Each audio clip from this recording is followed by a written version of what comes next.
As China moved to advance rural revitalization, more and more young people have returned from cities to the countryside. As the new generation farmers or young entrepreneurs, they often brought back funds, modern farming concepts, and e-commerce business models to help transform the farming landscape.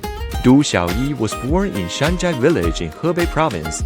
After graduating from college with a degree in computer science, he returned to his hometown. 现在种地靠天气，现在呢种地靠科技。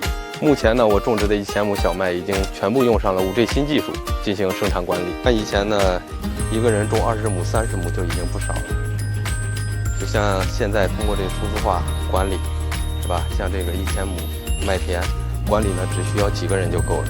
我们通过这个数字化的管理呢，就已经实现了科学的种植，降本增效，丰产丰收。Chen Jing used to work in a tech company in Zhongguancun of Beijing, a region known as China's Silicon Valley. She came to the countryside of Beijing after marrying a man whose family has long been engaged in fruit farming. 我刚开始回乡创业的时候，很多同事都说你怎么回来当农民了？在中关村做工作，每个月的收入也挺多的。但是我觉得现在做这个事儿是特别有意义的。我提出农商模式，游客来了他们是商人，游客走了他们是农民。我们会以高于市场价30%的价格去收购他们的农产品。那检测合格的呢，我们会进行统一包装销售。我们还会给他提供就业岗位，来我们园区工作的人员，那都是咱们本地的这个农户。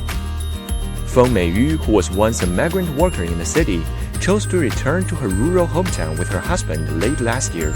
She is now selling local specialties via online live streaming platforms.